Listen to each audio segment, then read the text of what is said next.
"Somebody help! He is not breathing!" Amanda cried, her voice shaking as she dropped to her knees beside the man lying lifeless on the floor. The glass boardroom was silent, filled with people in fine suits who only stared. The billionaire of Reed Global, Daniel Reed, was turning pale, his chest still, his lips losing color. Amanda's hands trembled as she pressed her fingers to his neck, searching for a pulse, but there was nothing, only emptiness. "Please, call an ambulance!" she shouted, but no one moved. One woman whispered that the janitor had no right to touch him. Another said she could make things worse. But Amanda could not stand by and watch a man die. She leaned down, took a deep breath, and gave him air, her tears falling on his shirt as she pressed his chest again and again, counting softly, begging him to breathe. Someone yelled at her to stop. Another pulled at her shoulder, and a hand slapped her arm, but she kept going. Her heart pounded with fear, her mind screaming that she could not let him die. She pressed again, and again, until suddenly, Daniel coughed. The sound echoed through the room like thunder. His chest lifted, his body jerked, and he gasped for air. For a long second, no one moved. The same people who had called her names now stood frozen, eyes wide, watching a poor black janitor bring their billionaire boss back to life. But instead of "thank you," the whispers began. Cruel, cold words that stung more than any slap. Some said she was dirty. Others said she did it on purpose. Amanda looked around, confused and trembling, as the man she had saved was carried away. She didn't know that moment, that single act of kindness, would turn her life into a storm she could never forget. The sound of sirens filled the street below the glass tower as paramedics rushed Daniel Reed out on a stretcher.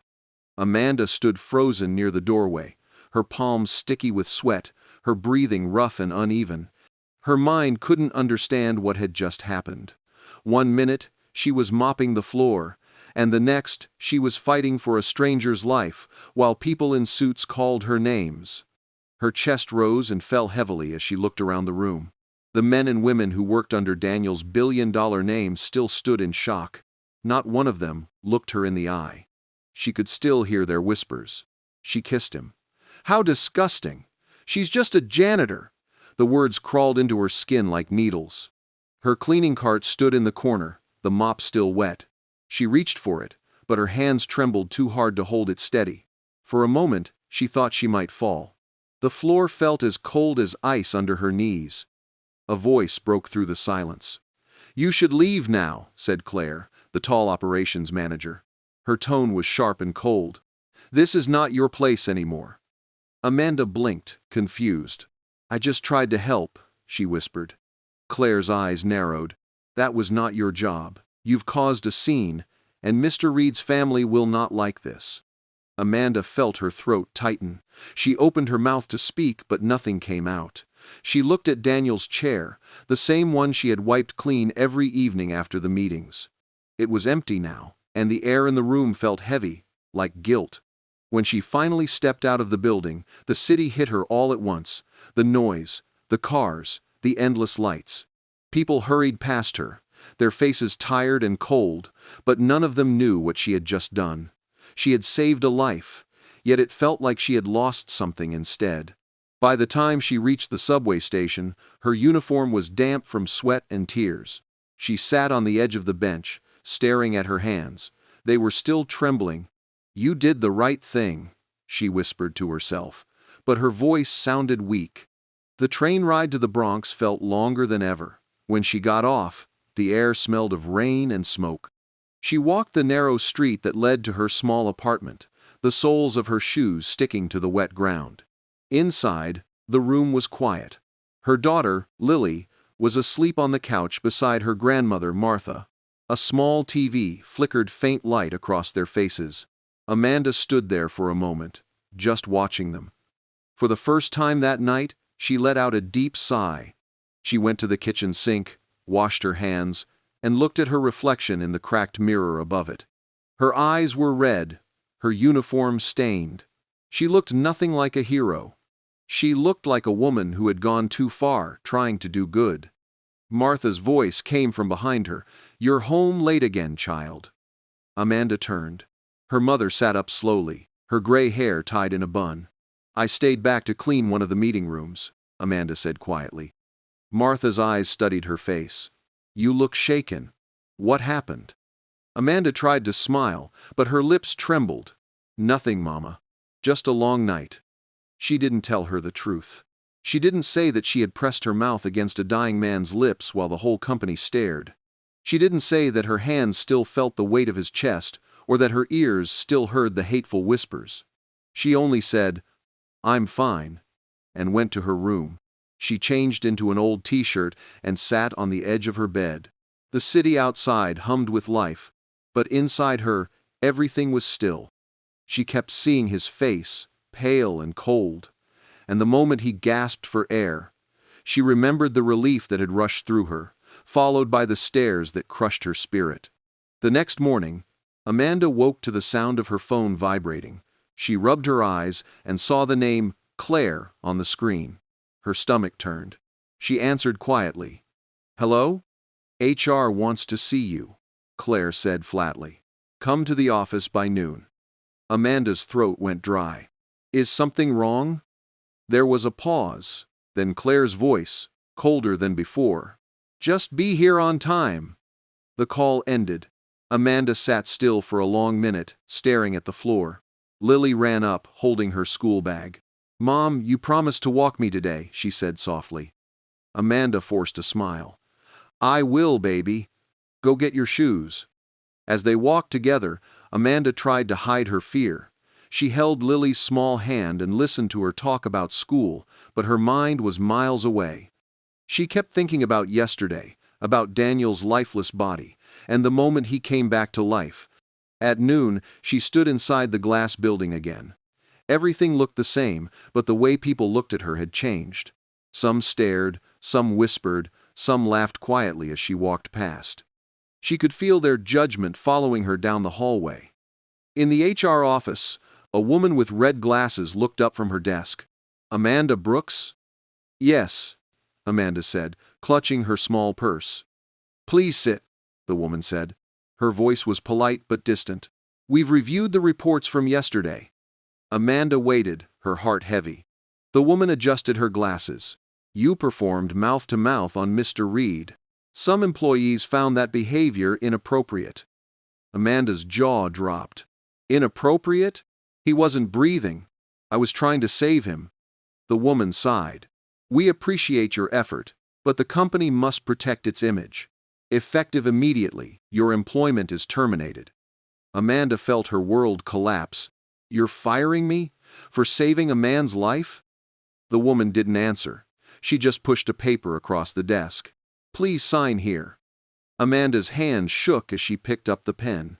She signed because she didn't know what else to do. When she stepped out of the building, the sky had turned gray. She wanted to cry but couldn't. At home, Martha was waiting by the window. "They fired you, didn't they?" she asked softly. Amanda nodded. "They said I made them look bad." Martha sighed deeply. "People fear what they can't control, my child. But truth always shows." That night, Amanda couldn't sleep. Her phone kept buzzing with messages. When she finally looked, her hands went cold. A video was spreading online. It was the footage from yesterday, her giving CPR, but the caption read, "Janitor caught kissing billionaire boss." She watched as thousands of comments appeared, cruel words from strangers. Some laughed. Some called her names. Others said she wanted attention. Tears rolled down her cheeks. She put the phone face down, turned off the light, and whispered into the darkness, "I only tried to help." Somewhere across the city, in a bright hospital room, Daniel Reed opened his eyes for the first time since the collapse. His voice was weak, but clear enough for the nurse to hear. "Who saved me?" he asked. And that question, though small, would soon change both their lives forever. The morning sun spilled through the tall glass windows of St. Mary's Medical Center. The machines beside Daniel Reed's hospital bed beeped softly, keeping count of every second he was still alive. His head throbbed, his throat was dry, and his chest ached like someone had pressed down on it too hard. When he tried to sit up, A nurse rushed over. "Take it easy, sir," she said gently. Daniel looked around, confused. "What happened?" he asked, his voice rough. "You had a cardiac arrest during your meeting," the nurse replied. "You're very lucky. Someone acted fast before the ambulance arrived." Daniel blinked slowly. "Someone?" She nodded. "A janitor. A woman. She saved your life." Daniel frowned, struggling to remember. He could only recall flashes, the boardroom lights, his chest tightening, the sound of muffled voices, then darkness. "Where is she now?" he asked. The nurse hesitated. "I don't know, sir. But she's the reason you're still breathing." Daniel leaned back against the pillow, silent for a long time. He wasn't used to being saved. He was the man who saved companies, not people. But the thought of a janitor kneeling over him while others just watched made something twist inside his chest, something heavier than pain. Later that afternoon, his assistant, Natalie Cooper, walked into the room holding a tablet and some papers. Her expression was calm but serious. "You're lucky to be alive," she said softly. Daniel gave a small nod. "I heard someone saved me.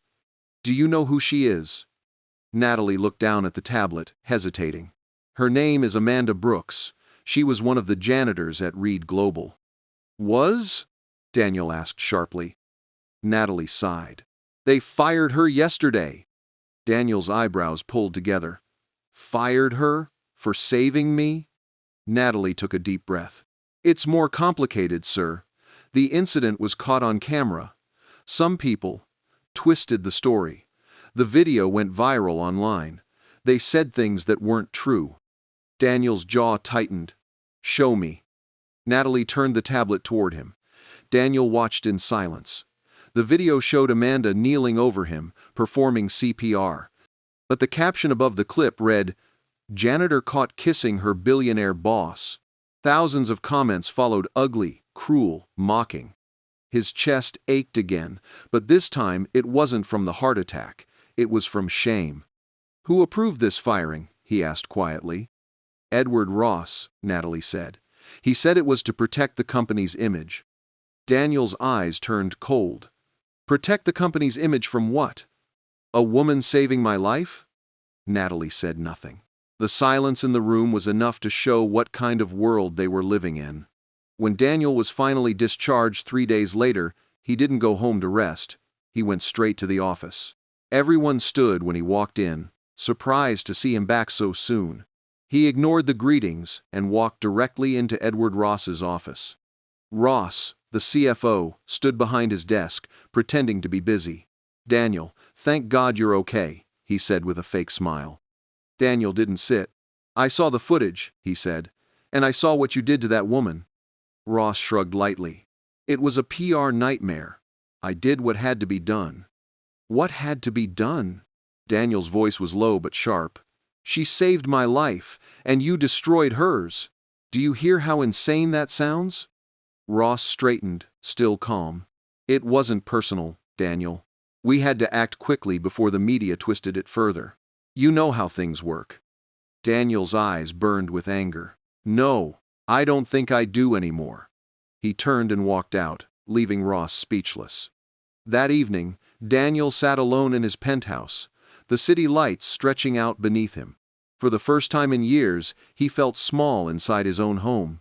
He couldn't stop thinking about Amanda, the fear in her eyes, the courage it must have taken to do what she did while everyone else froze. He decided he had to find her. 2 days later, Natalie arrived with a file in her hand. "I found her address," she said quietly. "But sir, she's not doing well." "What do you mean?" "She's been sick. She hasn't left her apartment in days. People online have been harassing her. She can't find work. It's bad, sir." Daniel's face tightened. "I want the car ready in 15 minutes, he said. When they arrived at Amanda's small Bronx apartment, the air was cold and heavy. Daniel stepped out of the black car, wearing a plain gray coat, not his usual expensive suit. The neighborhood was quiet except for distant traffic. He climbed the narrow stairs and knocked gently on the door. No answer. He knocked again. After a few seconds, a weak voice came from inside. "Who is it?" Daniel Reed, he said softly.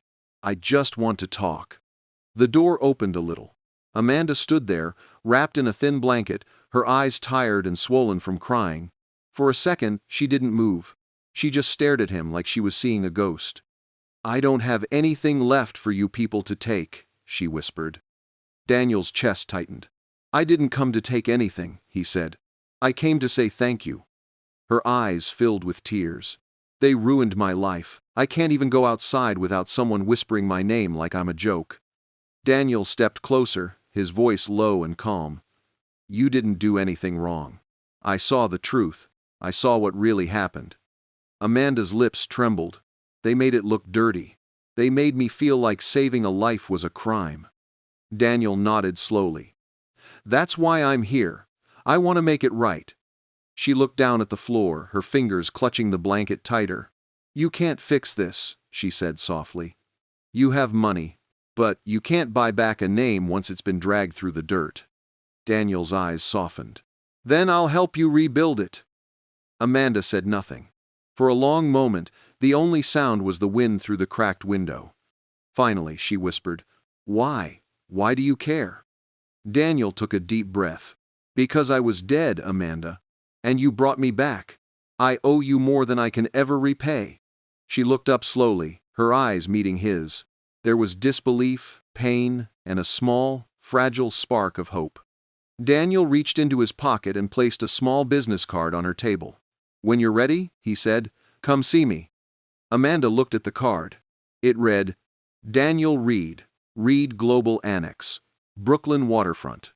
When he left, she stood by the door for a long time, holding that card in her trembling hand.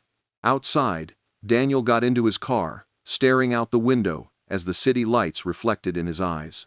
For the first time, the man who had always built walls around himself felt something he hadn't felt in years, responsibility for someone else's pain. And for Amanda, that small card on her kitchen table was the first light in the darkness that had swallowed her whole. Neither of them knew it yet, but their lives were about to collide in ways that would shake the very foundation of everything they believed. The next morning came cold and gray. Amanda sat by the small window of her apartment, still holding Daniel's card between her fingers. She hadn't slept all night. Her thoughts were like waves that wouldn't stop crashing. Part of her wanted to throw the card away, to never see that man again. The other part whispered that maybe, just maybe, he meant what he said. When Lily woke up, she climbed onto her mother's lap. Mom, are you going to work today? She asked sleepily. Amanda smiled faintly. No, baby, Mommy doesn't work there anymore. Did they say sorry? The little girl asked, tilting her head. Amanda looked away. Not yet. Later that day, Amanda walked to the corner store to buy some bread. People stared at her as she passed. A few whispered and pointed. Her name had become a story the city told for laughs. She tried to ignore them, but every stare felt like a wound. When she came back home, her mother, Martha, was waiting at the door. A man came by, she said softly. He left a bag of groceries, said his name was Mr. Reed. Amanda's heart skipped. She looked at the bag on the table, fresh food, medicine, even Lily's favorite snacks. She touched one of the boxes slowly. He didn't have to do this, she whispered. Martha placed her hand gently on her daughter's shoulder. Maybe he wants to do what's right. Don't shut the door before you know his heart.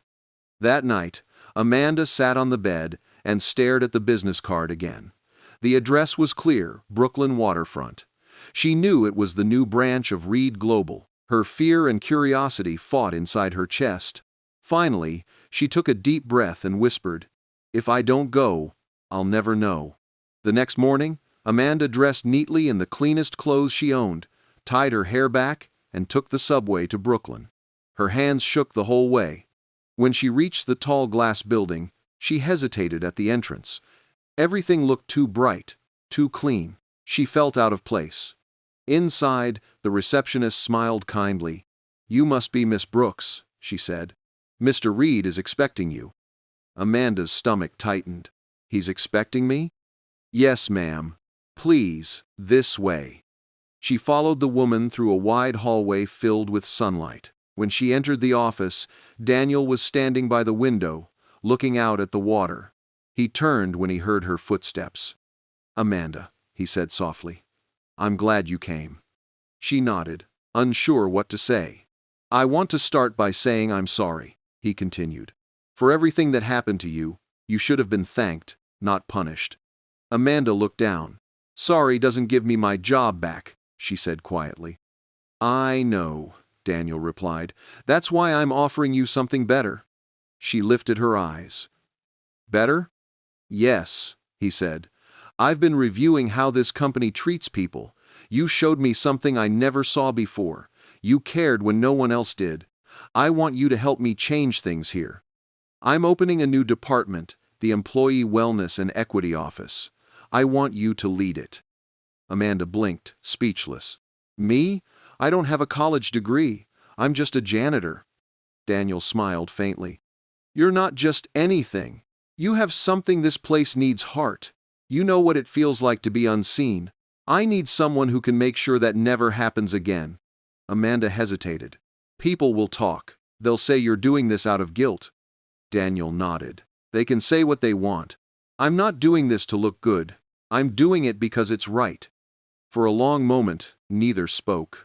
Amanda felt something she hadn't felt in months, a flicker of hope. "If I say yes," she said slowly, "I want to help the workers. The cleaners, the cooks, the guards. They deserve to be treated like people, not machines." Daniel's voice softened. "Then that's exactly what we'll do."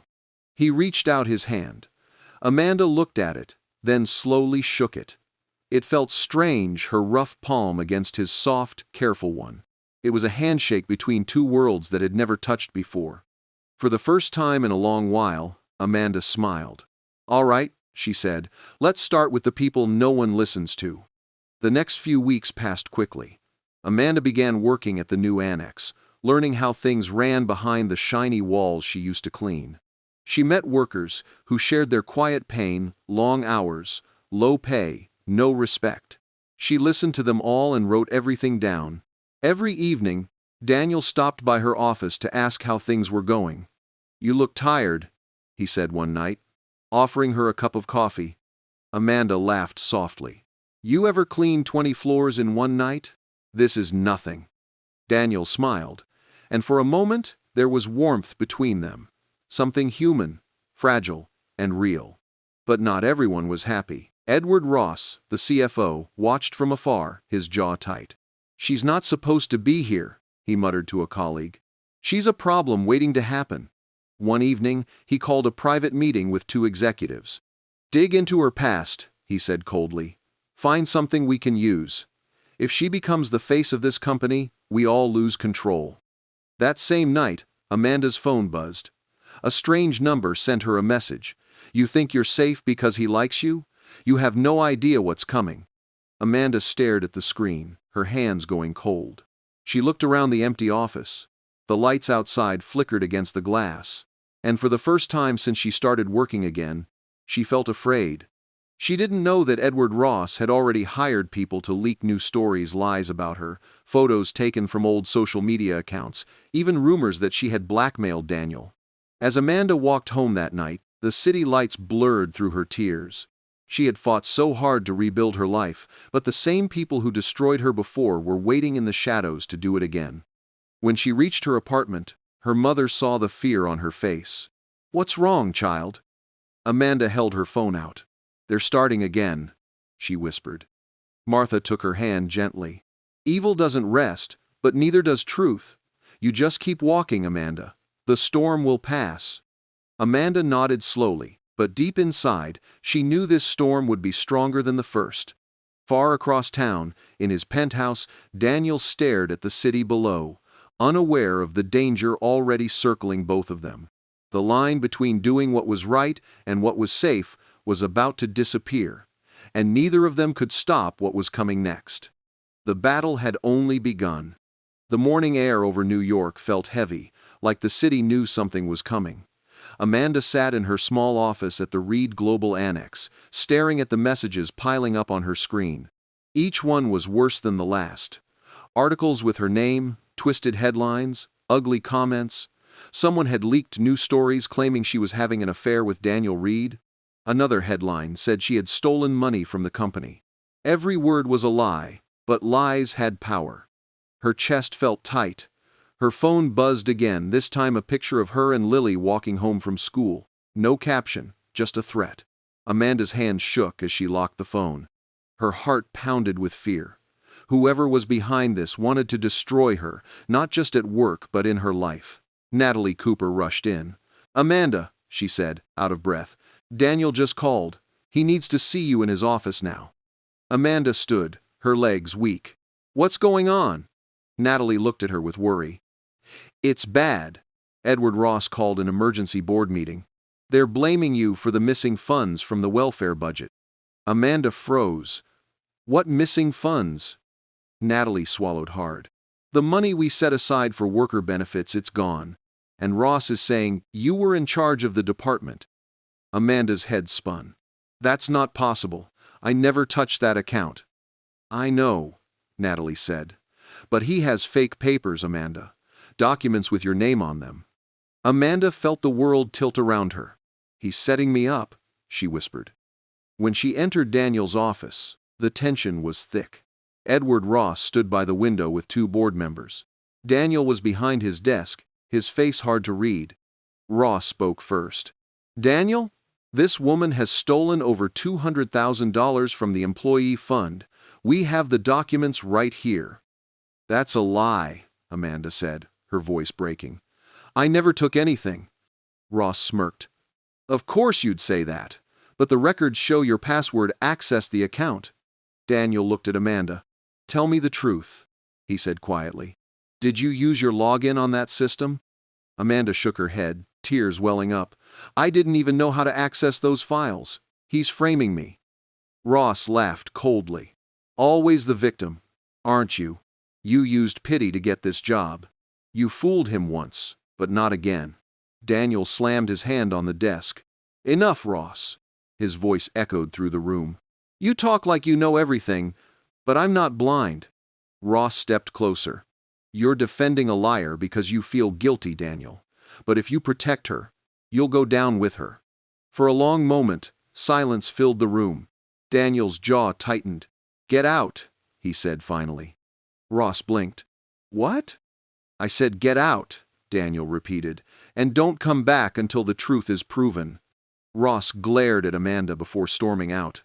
The board members followed quietly, whispering among themselves. When the door closed, Amanda's knees gave way. She sat on the chair, shaking. "He's going to destroy me," she whispered. Daniel came around the desk and knelt in front of her. "No," he said softly. "He's not. I'm going to find proof." Amanda looked into his eyes. "Why are you doing this for me? You've already done enough." Daniel's voice was steady but full of emotion. "Because you're the only person in this building who did the right thing when no one else did. I can't watch them tear you apart for it." That night, Daniel stayed in the office long after everyone left. He went through hours of security footage, financial records, and logins. Around midnight, he found something strange, a pattern of transfers from the same account, always after midnight, always under Amanda's name, but traced from a remote device. Someone had cloned her credentials. He called Natalie immediately. "I found it," he said. "Get me Carmen Lopez from payroll. We're going to expose this." The next morning, Amanda walked into the building with her head down. Reporters were already outside, shouting her name, throwing questions. "Did you steal from the company? Is it true you're in a relationship with Mr. Reed?" Cameras flashed in her face. She wanted to cry but kept walking. Inside, the tension was worse. Some employees wouldn't even look at her. Others whispered as she passed. She felt like a shadow in a place she helped build. By noon, Daniel called a company-wide meeting. The whole building gathered in the large auditorium. Amanda sat near the back, heart pounding. Daniel walked onto the stage, holding a folder. He looked around the room. "Many of you have heard the stories about Amanda Brooks," he said, his voice calm but strong. "You've seen the headlines, the lies, the fake reports. Today, you're going to see the truth." He turned to the large screen behind him. With one click, a video began to play. Security footage showed Edward Ross entering the finance office late at night, using a stolen keycard. Another clip showed him logging into Amanda's account using an external drive. The room gasped. Daniel's voice carried through the silence. This company nearly destroyed an innocent woman while the real thief walked free. Amanda covered her mouth, tears streaming down her face. Daniel continued. Edward Ross has been terminated effective immediately, and the matter has been handed to the FBI for investigation. But this isn't just about one man. It's about a system that allows truth to be buried under power. The employees began to clap, slowly at first, then louder, until the whole room was filled with the sound of hands coming together. Amanda stood, trembling, unable to believe what she was seeing. When the crowd quieted, Daniel looked directly at her. Amanda Brooks didn't just save my life, he said. She saved this company's soul. After the meeting, Amanda walked outside. Reporters were waiting again, but this time their questions were different. How does it feel to be cleared? What's next for you, Miss Brooks? Amanda smiled through her tears. I don't want revenge, she said softly. I just want truth to mean something again. Weeks later, Amanda sat before Congress, her hands folded neatly. Cameras flashed as she spoke. I'm not a hero, she said. I'm a worker who refused to look away. I saved a man's life, and the world tried to punish me for it. But I learned something. When you stand for what's right, even if you stand alone, you still win. The room erupted in applause. Months passed. Amanda used her settlement to start the Brooks Foundation, helping single parents and low-income workers. Lily drew the first logo with a crayon, a heart surrounded by hands. One evening, Amanda stood on the rooftop of Reed Tower, the city lights glowing beneath her. Daniel joined her quietly. The governor wants to honor you next week, he said. Amanda smiled softly. I don't need that. This is enough. Daniel looked at her. What's enough? She turned toward the skyline, her voice calm, knowing that truth survived. The wind blew gently, lifting her hair as she looked out at the city. She had entered that building as a janitor, unseen and unheard. Now she stood as a woman who had faced the storm and refused to break. In that quiet moment, Amanda finally felt free. Dear viewers, sometimes life's greatest miracles don't come from money or power, but from courage, kindness, and a heart that refuses to give up. This is the emotional story of Amanda Brooks, a poor black janitor from New York who saved billionaire Daniel Reed's life after he collapsed during a meeting. But instead of being praised, she was fired, humiliated, and accused of things she never did. The world turned against her, twisting her act of compassion into a lie that nearly destroyed her life. Yet, what happened next will leave you speechless. The same man she saved returned not just to thank her, but to fight for her, to uncover the truth, and to make the world see who she really was. Together, they exposed corruption, faced betrayal, and showed that dignity, honesty, and love can rise even from the darkest places. This story will touch your heart, make you cry, and remind you that doing the right thing is never wrong, even when the world tries to make it look that way. Don't forget to like, share, and subscribe for more powerful and emotional true life stories that prove kindness still changes the world.